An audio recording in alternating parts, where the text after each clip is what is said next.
History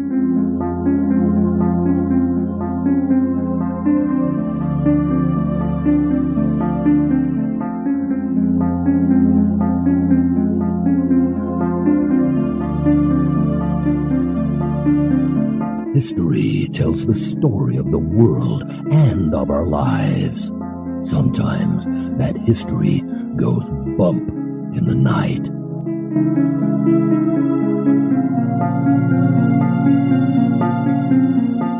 Broadcasting from the center of oddity and the supernatural in Central Florida, it's the History Goes Bump podcast. Hello, you spooktacular people. Welcome to this 415th episode of the History Goes Bump podcast. Ghost Tours for the Theater of the Mind. I am your host, Diane. And this is Kelly. Kelly, on this episode, we have a location that was suggested by Tammie Burroughs, which means she's probably been there. I would imagine. I'm sure, because it's right there in the heart of where she's from, in Knoxville, Tennessee, and that is the Ramsey House, which has nothing to do with the John Bonet Ramsey House, which is what comes to my mind when I hear that name. Yeah, no. I lived right near Boulder at the time that happened, so we were inundated with a lot of that, as was the entire country. Anyway, this has nothing to do with a little girl and a cold case murder, but there are some spirits here, which is why we'll be talking about it. Before we get into that, we want to welcome into the Spooktacular crew Bonnie, Terry, Kenny, Felicity, Kate, Lisa, and we have two Kellys, such a popular name, Kelly S. and Kelly N. And they both spell it the correct way. Yes, just like you do. Welcome to our Facebook group, guys. And now, this moment in Oddity.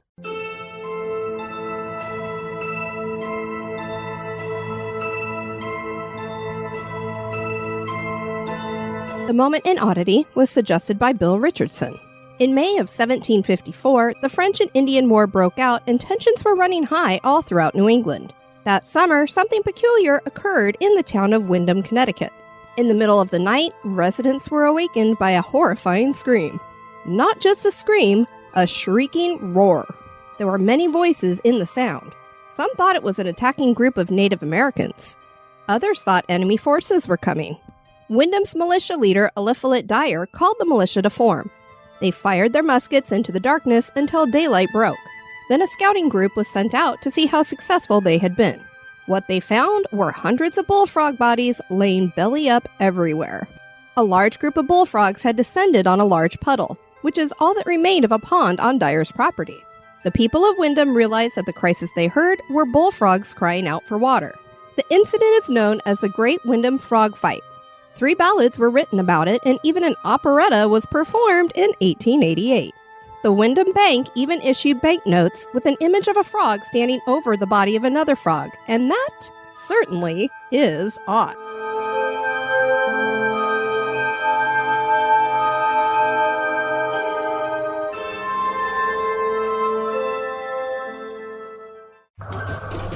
Hello, this is Victoria from victoriaslift.com.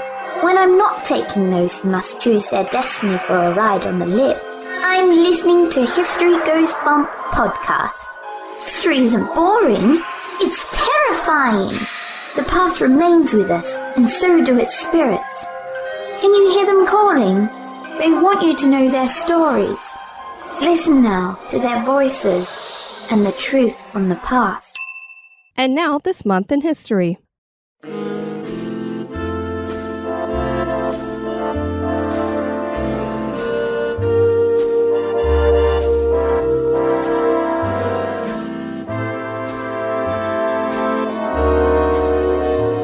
In the month of December, on the 12th in 1967, the movie Guess Who's Coming to Dinner debuted. The movie starred Katharine Hepburn and Spencer Tracy as the parents of Catherine Houghton's character, Joanna Drayton. This was the last film Hepburn and Tracy made together. It was a pivotal film for its time because it showcased an interracial couple in a positive light. This was a romantic comedy drama from director Stanley Kramer, and Sidney Poitier starred as Joanna's fiancé. In 1967, interracial marriage was still illegal in 17 states until the Supreme Court passed anti-miscegenation in June of that year.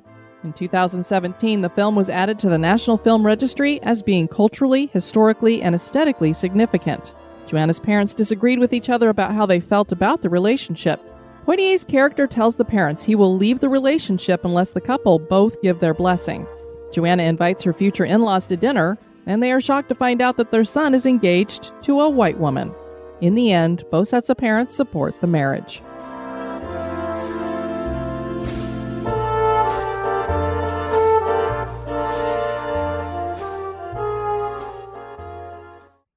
The Ramsey House has also been known as Swan Pond and is located in Knoxville, Tennessee. It was built by a prominent man in the town, Colonel Francis Alexander Ramsey, in the late 1700s.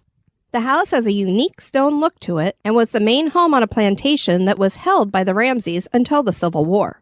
Today, it's a historic museum on 101 acres that includes gardens and a visitor center. And apparently, this is still home to several family members in the afterlife. Join us for the history and hauntings of the Ramsey House.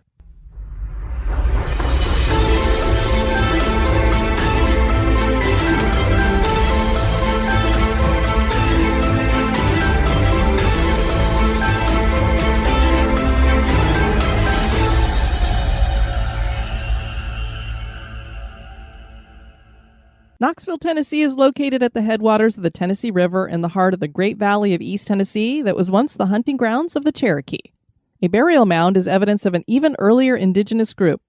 James White founded the town in 1786, and he built several cabins and a fort he named White's Fort. Wonder what he named it for. The Knoxville name came in 1791, and the city grew quickly, becoming the first capital of Tennessee. Early on, the town had several taverns and no church, so that tells you a little something about how ruckus it could get around there. This isn't the first place we've talked about having lots of bars and no church. Seems to be a theme. It does. The railroad and river made Knoxville into a distribution center.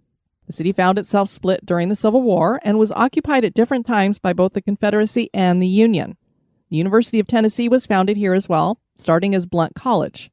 Francis Ramsey would move here and build his home. Francis Alexander Ramsey was of Scotch-Irish descent and was born in Pennsylvania in 1764. He joined the cause during the Revolutionary War, fighting alongside General George Washington and working his way up to colonel. I have heard that the colonel was an honorary title, so I don't know if he legitimately worked up to that, but they called him colonel, so. Like Colonel Sanders. No. Yes, but this guy didn't make chicken. When he was 19, he set his sights on East Tennessee and relocated to Greene County. Ramsey joined an exploration group that included James White to search out new areas of settlement, and he helped found Knoxville. On one of the trips to the area, Ramsey found a pond that had been dammed by a beaver, and it was full of fish. He named the pond Swan Pond and asked for a land grant in 1786. It's my understanding that there were some swans on the pond, and that's where the name came from. That would make sense. It would make sense, because I'm like, why would he call it Swan Pond? But yeah. He served as an official with the early state of Franklin that failed in 1788. Ramsey would continue his work in the government of the Southwest Territory and state of Tennessee, which earned statehood in 1796. In 1789, Ramsey married Margaret McNitt Alexander, whom everybody called Peggy. I don't know where they got that from, but I will tell you, I actually had a client who was named Margaret, and her nickname was Peg. I wonder if there's something to do with that. I don't know, but I when I read this, I'm like, wow, that's the second person I've heard with the first name Margaret that goes by Peggy or Peg. So, interesting. Things that make you go, I'm sure one of our listeners probably knows. So if you do, please email us and let us know. In 1792, he decided it was time to move Peggy and their children to Swan Pond, and they built a log cabin to live in while the mansion was being constructed. The mansion was completed in 1797. During the construction, Ramsey had the pond drained because he was worried about malaria. Possibly a bit of precognition because malaria would be what eventually took his life. I always think it's so interesting when people are like afraid of something or worried about something and then that ends up being the way they die. It's almost like you know that that's going to get you, but you don't know kind of thing. It makes me wonder if that's why I just have always had issues with planes. I mean, I loved them when I was a kid, so maybe not, because I would think you'd have a forever fear of something. I would imagine. My main thing is I have a fear of, I say heights, but I think it's more a fear of falling. And so a plane up in the air falling out of the sky is what really worries me. Right. Architect Thomas Hope designed the house. Construction began in 1795 and local pink marble was combined with a bluish-gray limestone as the main material. The house is 2 stories and done in the late Georgian style. This included hand-carved cornices and window arches that have 9 narrow stones each. The kitchen is attached to the main house via a dog trot.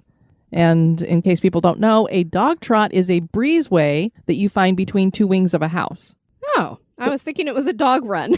That's exactly what I would have thought. I'm like, I wonder how it got the name dog trot. Again, maybe one of our listeners knows who's in architecture, but I'm just like, it just seems kind of like it's a hallway kind of thing between 2 wings of a house. The house has 6 fireplaces, but only 3 chimneys. So they must be connected From like floor to dually. floor. I'm thinking that's what the case is. So the first floor and the second floor have fireplaces right on top of each other. This was the first house in Tennessee to have an attached kitchen. Oh, wow. So most places at this time would have had your, kitchen that was a separate building out back. So that dog trot actually made it very unique because most people would not have attached their kitchen to the house. I would imagine it possibly had to do with something of the risk of fire. Oh, I'm sure that's what it was. Yeah. And maybe they felt a little bit like they could do that with this house because it's made out of all stone. So your chances of having it burn down, it's limestone and marble, probably not going to burn down very easily. The interior is similar to many historic mansions with a front door that opens into a hallway with a dining room on one side of the hallway and a parlor or library on the other side. There are 2 bedrooms on the second floor, and mysteriously, there is another door on the second floor that's an entrance. That's the way I heard it described everywhere. I don't know if anybody's been to this house, and maybe you can inform us more on this. I didn't see any stairs leading to it, so I think that's why it's like a mysterious door. Because it's like, why would you have another door that's an entrance that you can't get to? I wonder if perhaps they were planning on building a balcony. Maybe, or maybe there was something like wooden stairs that had gone up to it. And Sure, this time they, fell apart. I don't know. Could be. Yeah, a second set of stairs. I would think that they would have that almost like an additional, not a mother-in-law's unit, but, additional secondary living space for someone else. I don't know. Well, and as we're going to talk about here, they had slaves that lived in the house. So I'm wondering if that was like another entrance for them to come in so they weren't coming in the front door. There are 2 stories on the kitchen wing. We don't know this for certain, but the house slaves probably lived on the second floor of the kitchen wing. The Ramsey slaves didn't work the land. They had indentured servants from the north for that. Peggy didn't get to enjoy the house for long. She died in 1805 at the age of 39. In 1806, Francis married a second wife, Anne Agnew Ramsey. She died in 1816. In 1820, he married for the 3rd time to a woman named Margaret Christian Russell, so he must have liked the name Margaret.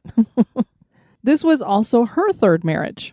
Francis died that same year from malaria. 5 months after his death, Margaret gave birth to their son, Francis Alexander Ramsey Jr. Ramsey had 3 other children that made it to adulthood: James Getty McCready, William Bain Alexander, and Eliza Jane. Another son, who had also been named William Bain, died when he was 8 years old. That just strikes me as kind of weird that you would name your children the same name, because it'd be one thing if he died like near childbirth or at childbirth or something like that, and you really liked the name, or it was a family name you wanted to make sure went on, but after he already made it to 8? Yeah, that's a little unusual. Yeah, seems unusual. Eliza Jane became one of the few women in the area to be college educated. William became Knoxville mayor and later the Secretary of State. James became a doctor and wrote the Annals of Tennessee, which was a historical documentation of the state's early years. He also founded the East Tennessee Historical Society and established the region's first medical society. So he'd be right up our alley since he's establishing these historical societies. James also got into banking and became president of the Bank of East Tennessee. It was in this position that James got into some trouble. Parson Brownlow was a publisher of the Knoxville newspaper, and he accused the bank's directors of defrauding clients of the bank. He also accused James' son John of creating false pension funds for employees, and Brownlow described him as, quote, a few degrees removed from an idiot. Oh, my. Poor guy. Could write anything in the paper if you're in charge of it, right? The accusations really hurt the family and cost James's son the district's congressional seat. So we didn't just have mudslinging in our politics of nowadays. They had it back then, too. I'm surprised he didn't get sued for slander. Yeah, because, I don't know. I don't know if they really were defrauding people or not. I never got that information, but he certainly was accusing them, and that's criminal activity you're accusing them of. James and William both lived in the house at various times up until the Civil War. They supported the Confederate cause, and when the Union took the city of Knoxville, they burned James's house, Mecklenburg. It's believed that Brownlow convinced the Union to do this. He not only was an anti-secessionist, but James's son John had Brownlow arrested on charges of conspiracy to burn railroad bridges, and he pushed for him to be hanged. The Confederate Army was worried about backlash, so they didn't do that. After James's house was burned, he lost his spirit, and the Ramsey family left the city for South Carolina. The Ramsey House was sold in 1866 by a Ramsey grandson, who shared the same name as his grandfather, to a man named William Spurgeon. The house started to fall into disrepair after that.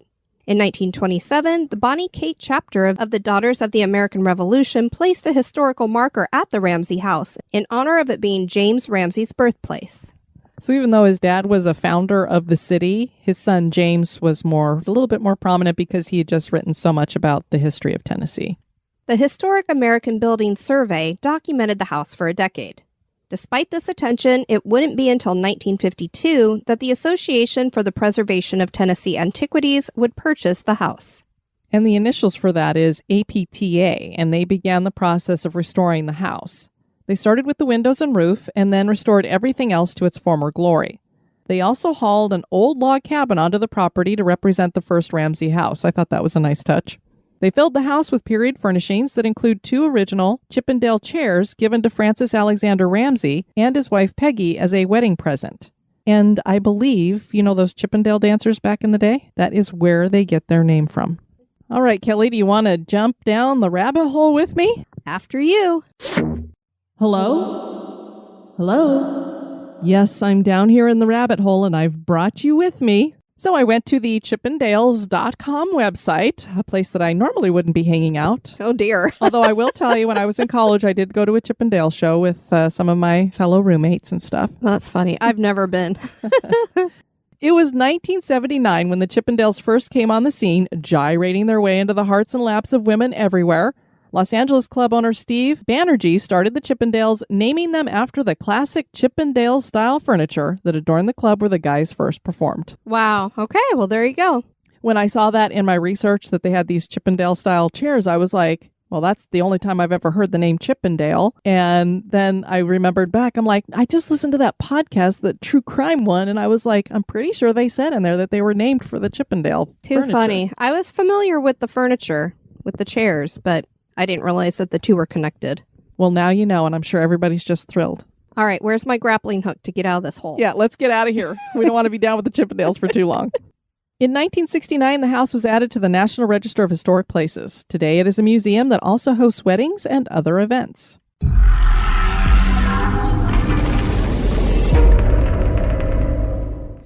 At Halloween, the house has hosted an event called The Spirits Within. And for good reason, because apparently this house is haunted. There are stories of a Revolutionary soldier walking by a window, and members of the Ramsey household continue to live here in the afterlife. The house was formally investigated and had a documentary produced about the findings. This investigation took place in May of 2013. J. Adam Smith and Lindsay Watley of Haunted Knoxville Ghost Tours conducted the paranormal investigation, and Patrick Watson of Maple Tree Productions produced the documentary. It's called Historic Hauntings, a paranormal study of Ramsey House. The film features Smith and Watley communicating with spirits on the second-floor master bedroom with a flashlight. They ask the spirits to turn on the flashlight, and it blinks several times on its own. They also play several EVP that they captured.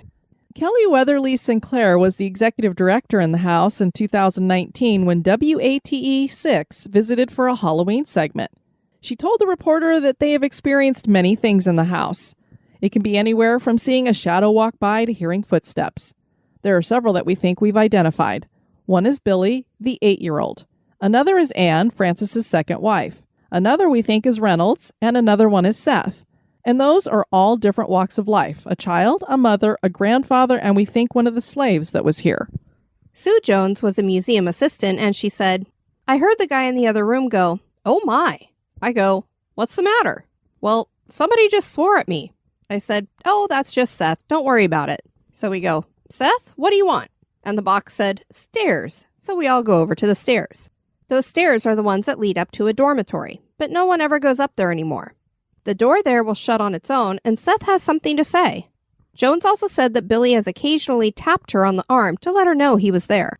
Cars driving past the house when it is closed have called saying that they think someone is broken in because they'll see a figure looking out of a window. After the security company received calls 4 times for the same thing, and each time finding nothing and no one at the house, everyone finally had to admit it was a spirit. The spirit is described as a tall, thin woman with hair up in a bun. They believe this is the second wife of Colonel Ramsey, Anne. There are also descriptions of a woman in black looking out a window. We're not sure if this is the same entity or if it's just, at one time somebody said, oh, it was a tall, thin woman with a bun. And then somebody else said, I saw a lady in a black dress, but she might have had her hair up in a bun too. I mean, I find that really interesting. Maybe you do get to do a wardrobe change whenever you feel like in the spirit world. And it makes me wonder, because a lot of women would have worn their hair up in a bun. How do they know it's his second wife? Because I'm thinking if you're seeing a woman wearing black at that time, she would have been in mourning. So this could have either been his last wife after he passed away, because they weren't married for very long. Right. Or maybe one of his other wives was... It probably would have been his first wife, mourning the loss of their Billy. child. Yeah. The Ramsey House is a very unique looking home. Definitely a one of a kind. Is the Ramsey House haunted? That is for you to decide. Well, I wish we could have found a lot more on this particular location. Usually when I can't get a whole lot, I make it just one of our bonus casts. But it really is a very unique home. And so I wanted to put it on for the main feed so that people will go check this out. We want to find out more about it. So if anybody's been there, let us know. Have you ever felt anything while you're there? Because the thing is, they had that one investigation that they keep making a big deal out of because they made it into this little documentary, which I haven't been able to find anywhere to watch. But clearly, it needs some more investigators to get in there so we can find out more. I'd be game. Another interesting haunted location in Knoxville is a bridge. This isn't like the crybaby bridges all over the country. The Gay Street Bridge crosses the Tennessee River. It was completed in 1898 and is the oldest vehicle bridge in the city. The bridge was designed by Chief Engineer Charles E. Fowler with a steel spandrel-braced arch and a concrete deck. The deck is 42 feet wide with 2 vehicle lanes, although when it was first installed, it had trolley tracks. Those were removed in 1938. This was a challenging spot for a bridge. There had been 4 other bridges here previously. A temporary pontoon bridge, a stone bridge that was washed away by a flood, a covered bridge that was blown down by a tornado, and a wooden Howe truss bridge that was demolished when the Gay Street Bridge was completed. I'd say God didn't want a bridge there. Kind of sounds that way. During the construction of the final bridge, the plans had to be altered because getting materials was hard during the Spanish-American War. Major repairs were performed from 2002 until 2004. One of those repairs was to the electrical system on the bridge because it seemed something was haunting the bridge. The story goes that in 1815, on one of the previous bridges, a man was running from a lynch mob. We're not sure what he did, but he ended up falling off the bridge. And for that reason, he haunts the bridge and usually shows his presence by playing with the electricity. The third light on the bridge has continually gone out for over 100 years. The city has tried different methods to keep the light from going out, but nothing has ever worked. They rewired everything when they made the major repairs, but it still goes out to this day. And even when it doesn't go out, it flickers. The light likes to flicker especially when tours go by and talk about it. I think that's fun. I would love to be a tour guide and be like talking about it, and then all of a sudden it's like on cue. Yeah, wouldn't that be nice? And not too far from the bridge, and you can see it from the bridge, is Knoxville's City-County building. The structure is located at 400 Main Street. Knoxville was a rough city at one time, as we described earlier. It had more saloons and I imagine brothels than they did churches, because there were no churches. I was going to say, where are you going with this? The old city area was full of saloons, brothels, and crime. The area where the building sits was once the site of hangings, and I'm sure that they had a court building there probably at one time. That past has left a residue. People see shadows around the building and doors inside the building slam open and closed on their own. Disembodied footsteps are heard. It's unnerving enough that people dislike working there at night. And as we mentioned, when tours go by the bridge and talk about it, they have that light flickering. There are haunted Knoxville ghost tours. Check those out if you haven't. Yeah. Something we'll have to go do. Definitely. I mean, we have not been over to that area of Tennessee. We've been to Chattanooga. I've been to Nashville, but never been over near the Knoxville area. So we'll definitely have to do that and check out Tammie and Brian's stomping ground. Absolutely. We'd love for you guys to check out our website at historygoesbump.com. And if you want to leave us some feedback, you can do that at historygoesbump@gmail.com. I do have a couple of things that people sent to us. First, Lou wrote, For a while now, I felt like someone is hanging around. I'll randomly feel someone playing with my hair or touching me. Anyway, so 2 nights ago, I was lying in bed and my son's toy that never randomly goes off was randomly playing music repeatedly. Then the TV was turning off and on. I was lying there but felt like I couldn't move. I looked up to see something dark in my room. I yelled and said, "Get out." Then I heard an audible voice say, "You get out." Whoa. I'm like, okay, I'm out. And that's when you start saying the Lord's Prayer. Yeah. Then a piece of paper was thrown at me. I don't know if it was wadded up in a ball or just a regular piece of paper. I was so scared and didn't know what to do. I lied there just praying to my angels to protect me and my kids.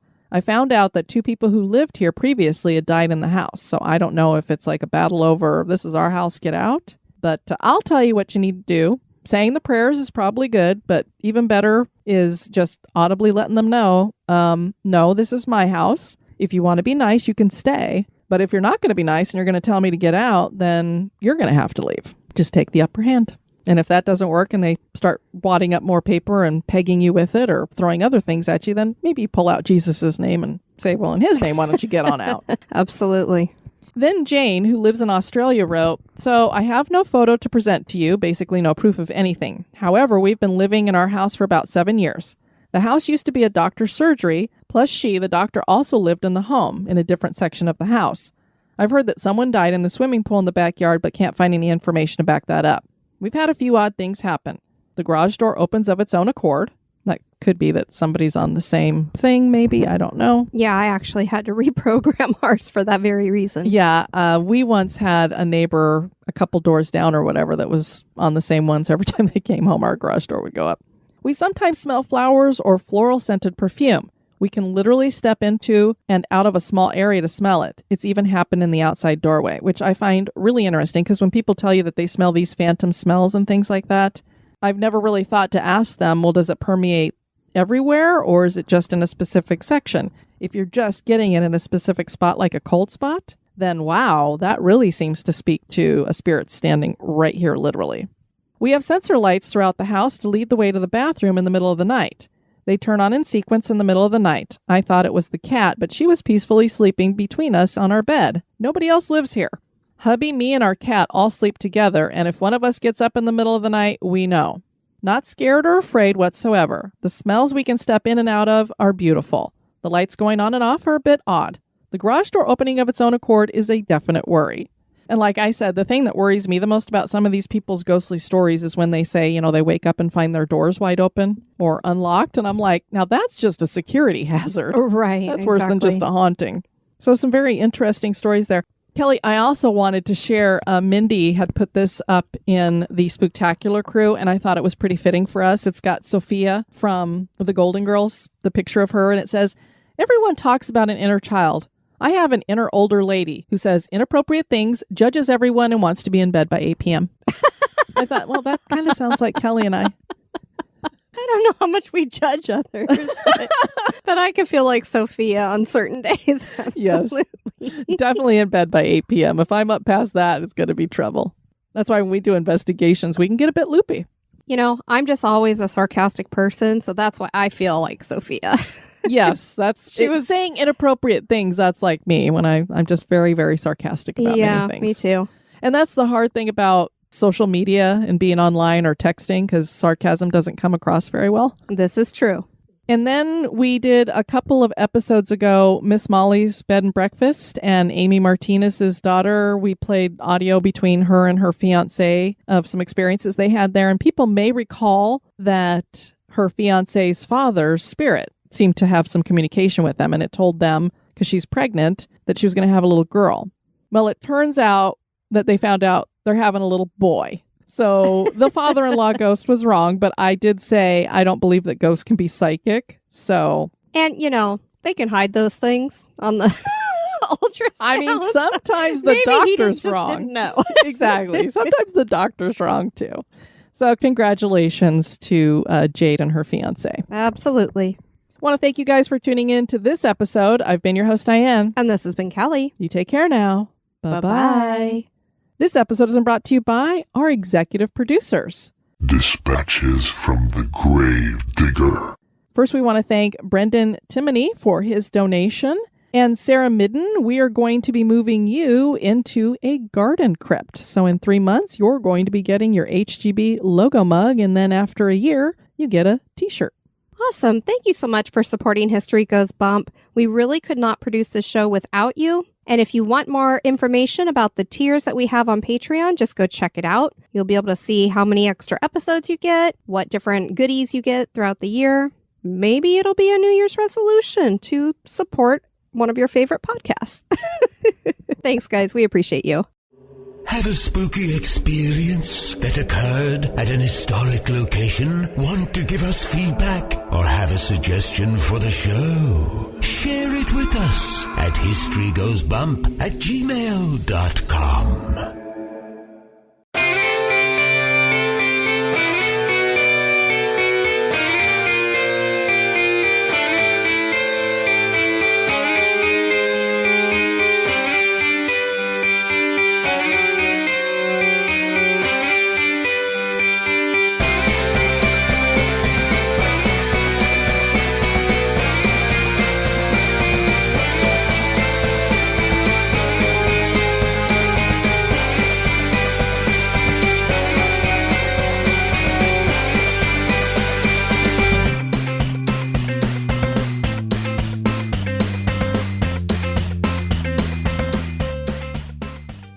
The incident is known as the Great Windham Frog Fight.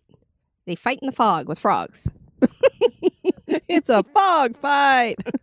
Foghorn Leghorn. I think he initiated the whole thing. Well, I do declare. Oh boy, already going off the rails. Look out.